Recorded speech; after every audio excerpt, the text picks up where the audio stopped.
Hi, good afternoon everyone. We are Group 5 and now we're presenting the last topic of entitled Audio and Motion Media and Information. So first thing first, what is audio? To put it simply, it is the sound that we hear, like sa mga tunog na naririnig natin galing sa music, voices, or any kind of noise. So, what is audio media? Audio media is a form of communication that utilizes audio or voice recording for information delivery. So, ang ibig sabihin nito ay ito yung mga type of content na ginagamit ang tunog para magbigay informasyon or just to entertain us. Example of these are most commonly yung radio, podcast, audiobooks, and recorded speeches. Further, it can also be stored sa mga CDs, cassette tapes, or yung mga small plastic containers na nag-hold ng record and nagpa-play ng audio. So, there is 6 types of audio media. Firstly, we have radio broadcast, a recorded audio that is sent through radio wave to reach people. So, ito yung process ng transmission of audio content like music, news, or talk show over radio waves para makarating sa mga nakikinig ng radios, car stereos, or online streaming. Ang mga example nito ay mga FM radio stations at iba pa. Sunod, recording played live. Some radio shows record their audio ahead of time and play it live during broadcast. So, ito naman yung mga pre-recorded audio or video na nire-record na nila tapos ipi-play na lang nila in a broadcast. Like it were real happening in real time. So, common to sa mga radio shows, news segment, or sa mga sport replays sa TV. Third one, we have the music. We all know about what it's music, right? So, it may be a vocal or instrumental sounds that are combined in a way to produce harmony. So, ito yung mga pinagko-combine na sounds para magkaroon ng harmony at mas mapaganda yung music na napoproduce. Sunod naman ay sound recording, a recorded interview or meeting or any sounds in the environment. So, it's all about the capturing of a sound using recording devices that it can be played back later on. So, ang mga example dyan ay mga voice recording or even yung mga nature sounds na naririnig natin na nire-record. So, now we have the fifth one, which is the sound clips or effects. So, any sounds artificially reproduced to create a dramatic effect in a presentation. So, it's any sound. So, ito pala yung mga sound effects na nag-a-add ng realism, emotion, para ma-emphasize kung ano yung nangyayari on screen or movie or any project na napapanood natin. Example dito is yung mga animal sounds like dog barking or nature sounds like thunder, rain, or even yung sa mga horror na nakikita, naririnig natin ng human sounds like footsteps, or even yung sa mga objects like door creaking or glass breaking. So, we have last, which is the audio podcast, a digital audio or video file that can be downloaded from a website to a media player. So, ito naman yung mga digital recording na spoken content kung saan yung mga tao, pwede nila ito pakinggan anytime because it is online or downloaded. So, mas convenient ito sa mga tao dahil they can listen to it anytime they want. Example dito is yung mga educational podcast, storytelling podcast, and many more. So, now, we're gonna move on to the types of audio file format. Firstly, we have M4A. It is an MPEG-4 audio file or audio compressed file used because of increased quality demand as a result of cloud storage and bigger hard drive space in contemporary computers. Ito ay isang audio file format na parang MP3 lang din, pero mas high quality yung music and voice recording dito with a smaller file size. And it often used sa mga Apple devices like yung mga naka-iPhone dyan. So, next, we have FLAC or Free Lossless Audio Codec. It is an audio file compressed into a smaller size as the original file. It is not frequently used because it often needs special downloads to function. So, FLAC or FLAC, ito naman yung mga audio file na kinocompress yung sound pero still the same yung quality, like yung mga archiving music. And syempre, we have the MP3 or yung mas kilala nating audio file format. It is an MPEG audio layer 3 file format prepared because its compression saves valuable space while maintaining near flawless quality of the original source of sounds. Ito, mas familiar ito sa ating lahat kasi ito yung mga ginagamit natin sa mga songs.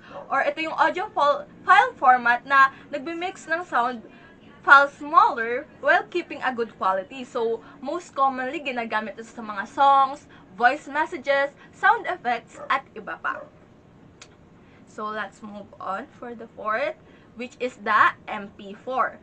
So, it is an audio file type that is a comprehensive media extension capable of holding audio, video, and other media. The MP4 contains data in the file rather than the code.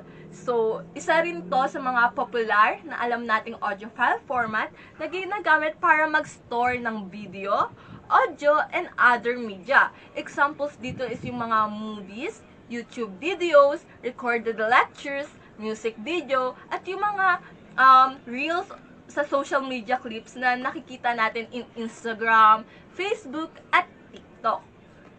Sunod naman, we have the WAV or a waveform audio file that stored waveform data. The waveform data stored demonstrates strength of volume and sound in the specific parts of the WAV file. So, ito naman yung audio file format na created by Microsoft.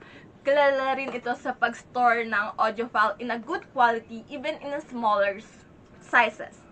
And lastly, we have WMA. Ito naman is a window-based alternative to the more common and popular MP3 file type. Its advantage is it lossless compression, retaining high audio quality throughout all types of restructuring process. So, ito is an audio file format na nag-i-store din ng audio file in a good quality even in a smaller sizes.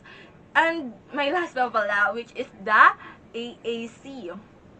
Or it is an audio file that delivers decently high quality sound and is enhanced using advanced coding. It's not a popular audio format but it still serves some purpose for major systems like mobile devices. Ito naman is yung hindi natin masyadong kilala talaga na audio file format, which is ginagamitan kasi ito ng advanced coding. Pero it serves some purpose sa mga major system like sa mga mobile devices. So now, let's move on to the characteristic of a sound. So, we have the volume. It refers to a sound strength. So, ito yung lakas ng tunog. Ito naman is the tone. It is a sound's detectable characteristic. Ito yung tono o yung damdamin ng tunog na naririnig natin. And third, we have pitch. It refers to how high or low the sound is. Kung gaano kataas o tining o baba o lalim ng tunog na naririnig natin. Fourthly, we have loudness. It refers to the volume of the sound or magnitude of the sound heard. Let's move on to the purpose of sound. Purpose of sounds have three purposes. Firstly, it gives information. Secondly, it provides feedback. Thirdly, it customizes or personalizes the sound that we created. So now, let's move on to the elements of sound design.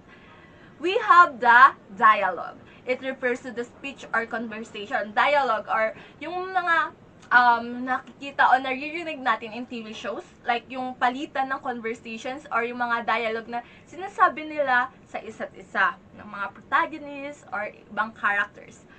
Sunod naman is sound effects. It is any other sound other than the music and dialogues. So yung kanina, sound effects, yung mga ginagamit para mas maparating sa atin yung sunod na mangyayari. Kunyari sa horror or anything na pang suspense or any other sound na nagbibigay realism sa napapanood natin. Sunod naman, music. Katulad kanina, it may be a vocal or instrumental sounds that are combined to in a way to produce harmony. Sunod is we have the mixing. It is a combination of multiple sound elements. So, ito yung pagmimix ng multiple sound elements to produce a more good and well presented sounds. Sunod naman is yung pace. It is the time control or order of the events. Sunod naman is we have the stereo imaging. Stereo imaging is it refers to the aspect of sounds recording. So, sa madaling sabi, ito yung nagbibigay ng depth or space sa tunog para mas makatotohanan yung papakinig sa atin. Sunod naman is transition, which it is how one got grown, one segment to another. So, transition, ito yung para mas madaling maintindihan yung paglipat mula sa isang tunog patungo sa isang pangtunog. So, there's type of transition in audio media. Firstly, we have the segue. One element stop, the next one follows. So, segue, it is yung smooth transition between two sounds. Example dito is yung mga seamless transition ng mga music na pinaplay ng DJ. Sunod naman is we have crossfade. When one element fades out, the next fades in and they overlap on the way. And thirdly, we have B-fade or when the first element fades to inaudible before the second element begin. Sunod naman is waterfall. As first element fades out, the second one begins at a full volume. Thank you. We're now going to proceed to the motion media. Okay na.